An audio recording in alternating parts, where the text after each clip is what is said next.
Sir इसको कैसे use करेंगे?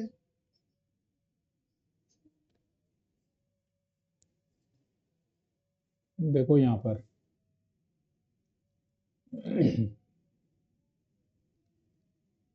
ये तुम्हारा यहाँ तक जो था ना, जो हम लोग प्रॉपर्टीज पढ़े थे 1 to 8 तक का प्रॉपर्टीज, ये डील हो चुका था।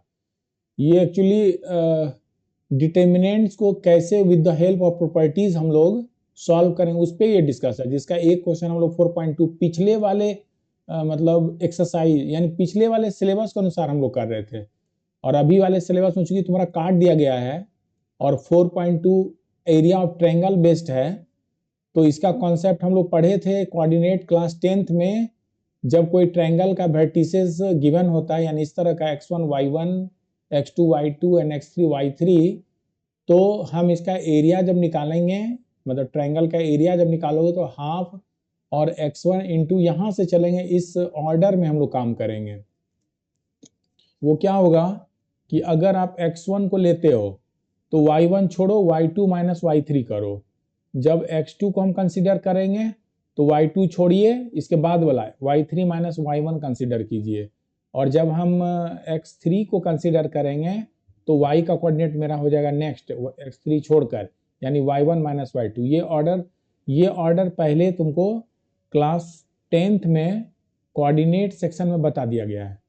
तो ये अब सर क्वेश्चन ये है,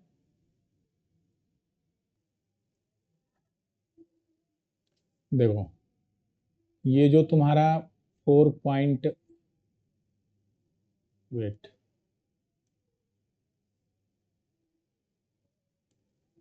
ये जो आपका एक्सरसाइज 4.2 है वो based on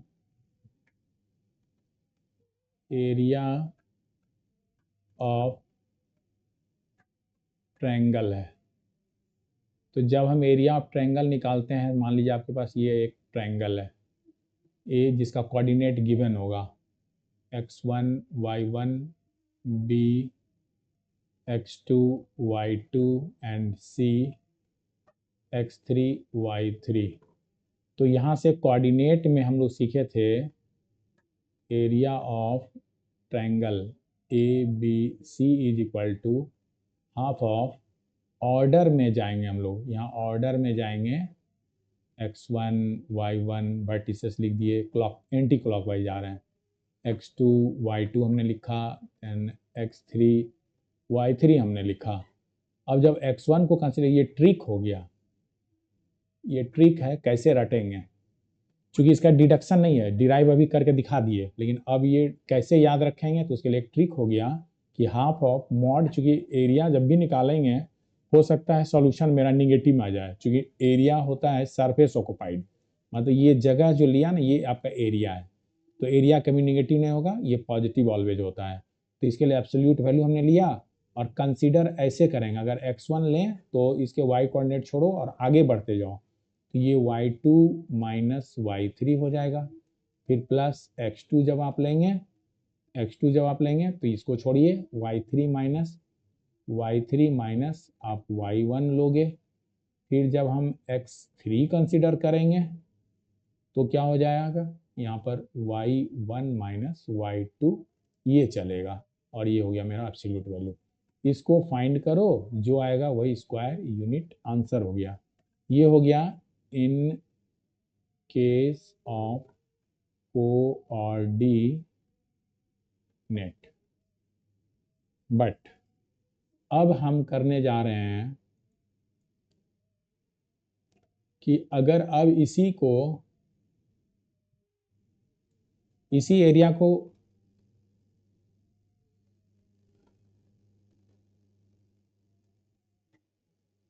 this area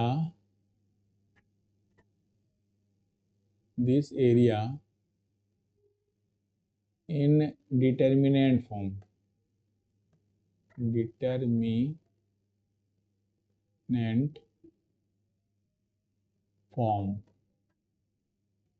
we can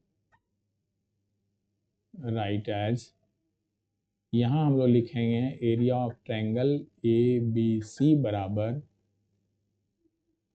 x1 x2 x3 y1 y2 y3 1 1 1। ये एक ऑर्डर हो गया। चूंकि डिटर्मिनेंट की वैल्यू जब हम लोग निकाले थे तो x1 के साथ कोफैक्टर्स को लिखे, x2 के साथ कोफैक्टर लिखे, x3 के साथ कोफैक्टर लिखे, देन उसका सॉल्यूशन निकल गया। यानी यहाँ पर जब निकालेंगे एरिया तो ये जो ब्रेक करेंगे टर्म बाई, तो x1 के साथ मेरा बन गया y2 1 एंड y3 1, ये हो गया।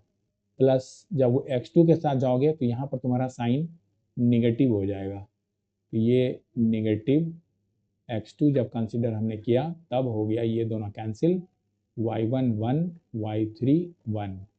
फिर प्लस जब x3 के साथ जाओगे तो ये दोनों कैंसिल, बच गया y1 y1 y2 1। और यहाँ जब हम सॉल्व करेंगे तो यहाँ x1 जब आप कंसिडर कीजिएगा तो ये y2 माइनस y3 हो जा रहा है। फिर माइनस x2 जब आप ले रहे हैं तो यहाँ पर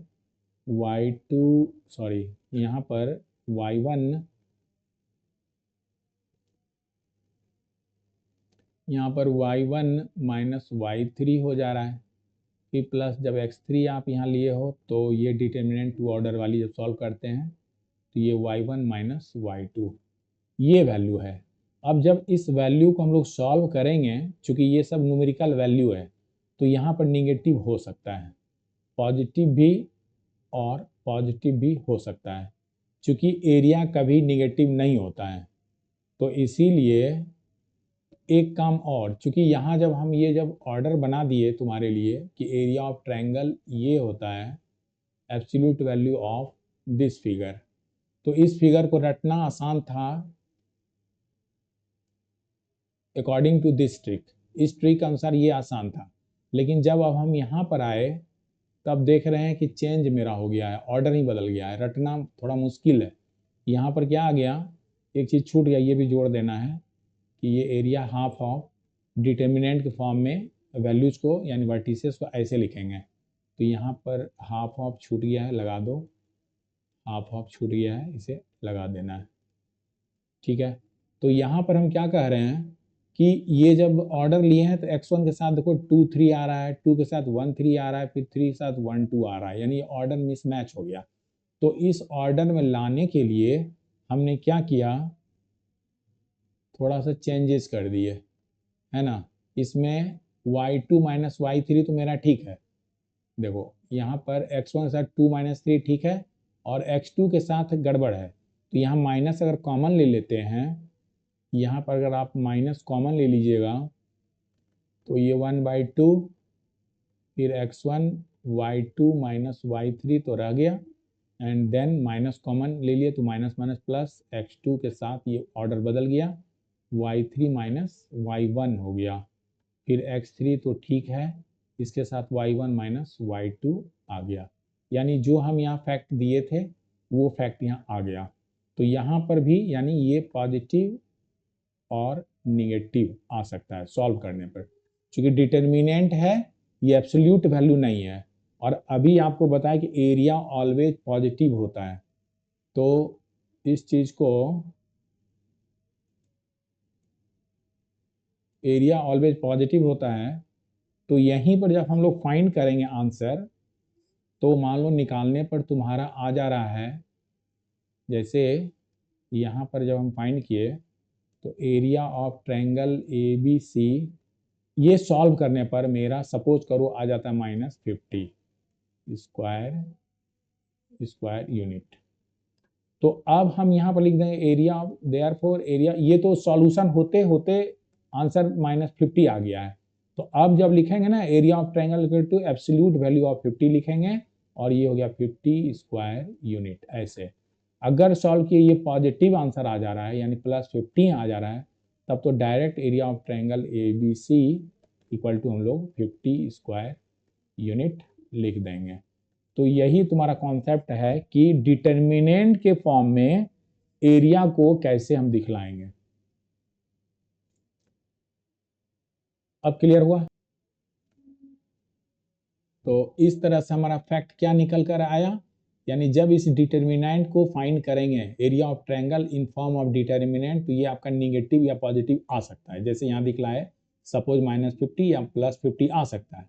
-50 आया तो निगेटिव नहीं होगा, एब्सोल्यूट वैल्यू ले लेना है। अगर +50 आया देन ओके। इसी चीज को यहाँ पर हम मेंशन कर दिए हैं, देखो ऐसे जूम कर दिए, यहाँ देखो, यहाँ पर जो पॉइंट देख रहे हो पहला ही पॉइंट दिया है, तो अब तुम पहला पॉइंट को मत पढ़ो, अब तुम सेकंड पॉइंट से चलो। पहला पॉइंट अब इसे बना लो, if area is given use both positive and negative value of the determinant for calculation. ये जो डिटरमिनेंट को कैलकुलेट किए ये पॉजिटिव वैल्यू या नेगेटिव वैल्यू दे सकता है। हमें क्या करना है, अब ऊपर आ जाओ, हमें area is always positive quantity, so we have to take absolute value of the determinant, यानी ये सेकंड पॉइंट पढ़ो। और थर्ड कह रहा है कि अगर ये एरिया 0 हो जाता है, मतलब वो ट्रायंगल जिसका वर्टिसेस गिवन है और इसका हम एरिया निकालें और ये 0 हो जाए, यानी 0 तो तभी होगा ना, एरिया एक्चुअली कैसे होता है, तुम्हारा एरिया बनता है कि ये एक लाइन है, मान लो ए बी, ये एक रबर है तुम्हारा, ठीक है, और इस रबर को आप यहाँ सी उंगली से पकड़ कैसे खींचते हो यहाँ पर, तो ये क्या होगा, ऐसे खींच जाएगा, ऐसे खींच जाएगा। तो ये जो खींच कर यहाँ लाए हैं, इस पॉइंट को खींच कर यहाँ लाए हैं, यानी सी था यहाँ, खींच के यहाँ लाए हो, तो तुम्हारा ये एक ट्रायंगल का आ गया शेप। लेकिन इसी को फिर छोड़ दो तो फिर ये लाइन पर ही आगे रुक जाएगा, ए बी सी। चूंकि ये जब लाइन है तो इसमें तो जगह रहा ही नहीं, जब जगह ऑक्युपाई किया ही नहीं, यानी कि इसने स्पेस ये सरफेस लिया ही नहीं, इसका मतलब यहाँ एरिया 0 है। अब देखो ये खींच रहे हो तो यहाँ बन रहा है, ये मेरा शेडेड पोर्शन बन रहा है रीजन, जब ये रीजन बन गया तो इसका एरिया है। लेकिन इस एरिया को जब 0 करेंगे, यानी इसको छोड़ दीजिए, तो ये लाइन पर आ जाएगा। इस लाइन में तीनों पॉइंट ए सी और बी क्या होगा, सेम लाइन पर लाई कर रहा है, इसीलिए कॉलिनियर पॉइंट है। तो कहोगे कि जब भी रहे कि 3 गिवन वर्टिसेस ये गिवन है, कहेगा कि आर कॉलिनियर, तो हम लोग ये एरिया फाइंड कर लेंगे और इसकी वैल्यू अगर 0 आ जाए तब कहना so the given points are collinear, that's it. इतना ही इसमें कॉन्सेप्ट है तुम्हारा, और कोई डाउट है तो कर सकते हो क्वेश्चन, अदरवाइज स्क्रीनशॉट ले लो। एक्सरसाइज 4.3 में, अभी एक्सरसाइज 4.2 नेक्स्ट क्लास में करेंगे, साथ साथ 4.3 भी करना है। तो इसमें जो वर्ड यूज हो रहा है, यानी जो क्वेश्चंस है वो बेस्ड ऑन आपका माइनर एंड को फैक्टर पर बेस्ड है। माइनर एंड को फैक्टर्स, ये 2 वर्ड क्या होता है, तो सुनो, तुम ऐसे जानो कि जैसे तुम्हारे पास एक डिटर्मिनेंट है, सपोज एक एग्जांपल दे देते हैं, मान लीजिए ये डिटर्मिनेंट है और इसका एलिमेंट है A11 A12 A13, first row हो गया। सेकेंड रो आ जाते हैं A21 A22 A23। इसी तरह थर्ड रो एलिमेंट लिखोगे A31 A32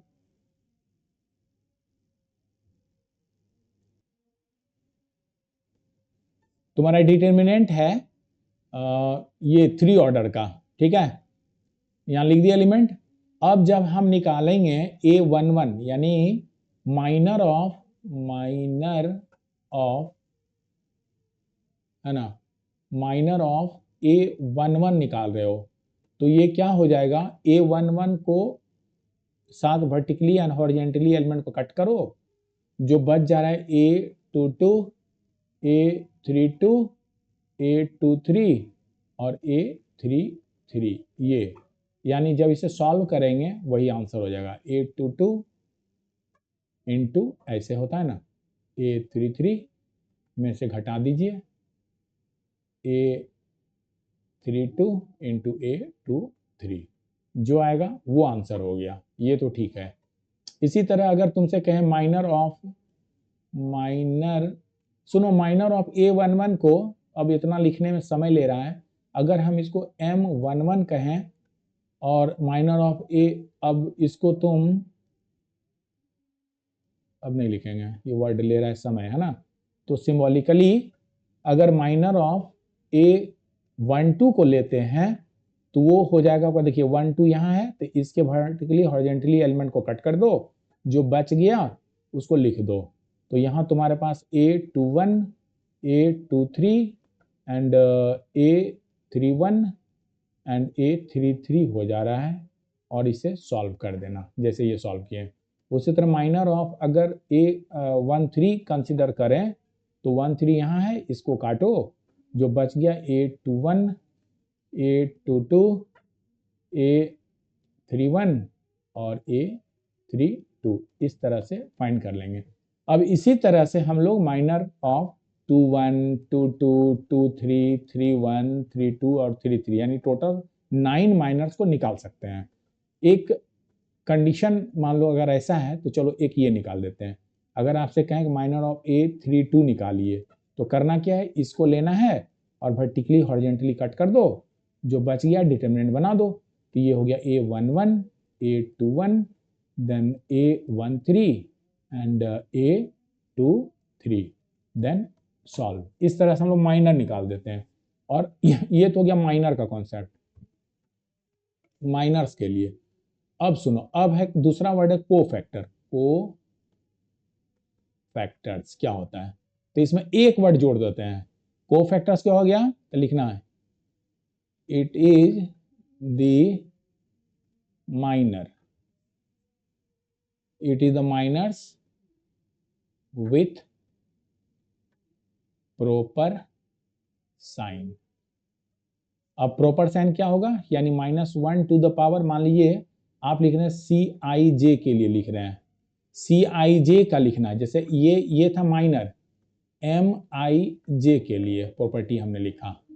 अब CIJ में क्या होगा, तो 1 -1 टू द पावर, ये जो तुम्हारे पास है ना, अब वैल्यू आ रहा है, यानी कि रो कॉलम को जो मेंशन कर रहा है IJ, I row and jth column को, यहाँ पर I + J कर देना और देन माइनर IJ लिख देना, यानी माइनर 11।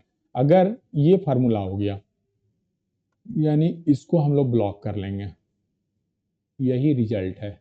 अगर तुमसे फाइंड करने को कहे कि what is cofactor and minor, तो माइनर को ऐसे निकालना और कोफैक्टर को ऐसे निकालना। अभी जैसे एक एग्जांपल तुमको दिख रहा है, इस एग्जांपल में अगर आपसे कहें ये हो गया आपका माइनर ऑफ 32 के लिए, और अब कह दें नहीं कोफैक्टर निकालिए 32 का, तो आपका आंसर हो जाएगा -1 to the power 3 + 2 and then M32। Exam में क्वेश्चन का आंसर करेंगे, ये हो जाएगा -1 टू द पावर 5 और M32 को लिखना है A11, A13 जो भी एलिमेंट होगा, A21, A23, देन इसको सॉल्व करेंगे तो ये निगेटिव का पावर ऑड नंबर आ रहा है, यानी आंसर निगेटिव होगा। और जब इसको सॉल्व करोगे जो भी आ जाए, मान लो अभी मेरा चूंकि सिंबॉलिकली है A11, A23 minus A21, A13 ये आ जा रहा है, सॉल्व करने पर जो आएगा दैट इज योर आंसर। तो कोफैक्टर और माइनर में यही फर्क है कि माइनर विथ प्रॉपर साइन, एकदम एग्जैक्ट डिफिनीशन, कुछ नहीं है ना, इसमें जोड़ना है माइनर विथ प्रॉपर साइन बोल दो। जब ये बात बोलोगे तो ये आंसर ऑटोमेटिक आ जाएगा, क्योंकि ये सबसे आसान डिफिनीशन ये है, इस तरह से हम कर लेंगे। तो दोनों टर्म, यानी माइनर क्या होता है किसी भी एलिमेंट्स के लिए डिटर्मिनेंट में, और उसका कोफैक्टर्स क्या होता है ये आप समझ गए होंगे। और अभी भी डाउट है तो अब आप क्वेश्चन कर सकते हो। तो ये स्लाइड तो क्लियर हो गया कि माइनर विथ प्रॉपर साइन, और ये डिटेल्स पढ़ लो। और यहाँ पर देखो अगले स्लाइड में कहाँ गया, यस यहाँ पर देखना, minor of A element AIJ is denoted by MIJ, जैसा कि हमने यहाँ किया, ठीक है। जैसे M11 माइनर ऑफ A11 के लिए लिखे M11, इसी तरह IJ के लिए हम लिखेंगे MIJ। अब कोफैक्टर्स के लिए लिखें CIJ, यहाँ मेंशन्ड है, तो ये भी आगे पढ़ेंगे देखना। तो यहाँ हो गया minor of element AIJ denote MIJ, minor of element is determinant of order, ये लिख दिया है n greater than equal to 2 of is the determinant of order n-1, क्योंकि थर्ड ऑर्डर से जो लिया था तो माइनर, देखो यहाँ पर तुम्हारा थर्ड ऑर्डर का है, लेकिन जब किसी एलिमेंट का माइनर निकाले तो वो देखो सेकेंड ऑर्डर का डिटर्मिनेंट बन जाता है ना। तो इसी बात को यहाँ पर लिखा गया है। फिर देखो find the minor of element 6, एक एग्जांपल दे दिए यहाँ पर 6 का निकालो माइनर, तो तुम देख लेना A11 12 13 21 22 23 पर जाना है ना। तो 23 यहाँ M23 हम लिखेंगे, फिर इसको डिलीट कर दो वर्टिकल एंड हॉरिजॉन्टली, जो बच गया 1278 के साथ हम निकाल देंगे वैल्यूज डिटर्मिनेंट का, वो हो गया। अब तो माइनर हो गया क्लियर। अब को फैक्टर वाले देखो क्या है, जो कुछ बोले हैं वही चीज यहाँ, if the minor are multiplied by the proper sign we get cofactor. याद आ जाएगा मेरा वर्ड कि माइनर विथ प्रॉपर साइन, तो वो साइन क्या होगा, तो -1 to the power i plus J of minor I J, ये दे देगा तुम्हारा को फैक्टर ऑफ आई जे एथ एलिमेंट। अब देखो तब बदल कैसे जाएगा साइन, तो ये चूंकि 1 + 1 फर्स्ट रो का फर्स्ट कॉलम एलिमेंट, तो 1 1 2 होता है इवन, तो पॉजिटिव। देखो ये 1 2 ये 3 हो गया है ना, ऑड, तो 1 माइनस के पावर करो तो निगेटिव। ये हो गया तुम्हारा 1 3 यानी फोर्थ, तो पॉजिटिव। उसी तरह 2 1 2 2 2 3 है ना, 1 ये 3 1 3 2 3 3, यानी जो इवन बन रहा है जुटने पर सफिक्स वो तुम्हारा पॉजिटिव हो जा रहा है, और जो ऑड बन रहा है वो निगेटिव हो, यानी इसी ऑर्डर में हम लोग अभी तक निकालते आ रहे हैं डिटर्मिनेंट्स की वैल्यू। ठीक है, अब इसी तरह आ गया, if the element of a row और column are multiplied with cofactor of any other row और column then their sum is 0। देख लेना, ये एक प्रैक्टिकल करके देख लेना, ये आता है। इसका स्क्रीनशॉट पहले लो तुम फटाफट, इसका स्क्रीनशॉट लो, इसमें समझाने वाली बात नहीं है, सब कुछ किया हुआ है, इसका आप स्क्रीनशॉट लीजिए, फिर आगे बढ़ते हैं। माइनर को जैसे अभी हम निकाले थे ना ऊपर के एग्जाम्पल में, यहाँ पर एक क्वेश्चन, सॉरी यहाँ पर एक क्वेश्चन आ गया ना, ये डिटर्मिनेंट है and you have to find the minor of element 6, 6 का माइनर आपने ऐसे निकाला। अब को फैक्टर के जो डिफिनीशन है इसके अकॉर्डिंगली आपको क्वेश्चन मिला है, find the cofactor of the element 4 in the given determinant A. यहाँ 4 का निकालना है को फैक्टर, तो क्या करोगे, तो ये कौन सा है, देखो 1 1 1 2 2 1, ये तुम्हारा आ गया 2 2, है ना। तो कौन सा A12 4 में देखना, ये क्या लिखे, को फैक्टर ऑफ 4 इज, वेट, यहां से आना है, इसका को फैक्टर ऑफ 4 निकालना है ना, तो ये कौन सा है 1 1 1 2 1 3, ये 2 1 है, 2 2 2 3, 2 1 का को फैक्टर निकालना है, ये कैंसिल, ये कैंसिल, बच गया 2 3 8 9, यहाँ पर लिख देना, ठीक है, निकाल देना। इस वाले क्वेश्चन में जो है ना, ये वहां से लिया है, ये गलत प्रिंटिंग हो गया है, तुम वहीं पर जाओ, ठीक है। यहाँ पर इससे अगर नहीं जाना है, यहाँ अगर जाओगे ना, अगर इसका 4 निकालने के लिए बोले तो ये तुम्हारा 2 1 है, ये 2 2 है, ये 2 सॉरी 1 2 1 सॉरी 1 1 1 2 2 1 और 2 2 है। तो यहाँ पर अगर हम आए, देखो अगर हम यहाँ पर आए, तो ये तो आपका हो गया कोफैक्टर ऑफ, देखिए ये 2 1 का कोफैक्टर है, तो -1 टू द पावर 2 + 1, और जो डिटर्मिनेंट बच गया, तो डिटर्मिनेंट तो कुछ है ही नहीं, 3 है ना, सॉरी ये दोनों कट गया, -2 है, डिटर्मिनेंट हो गया मेरा यहाँ पर -2, ठीक है। ये हो गया निगेटिव के पावर 3, यानी निगेटिव ऑफ -2 दैट इज 2, ये तुम्हारा आंसर हो गया।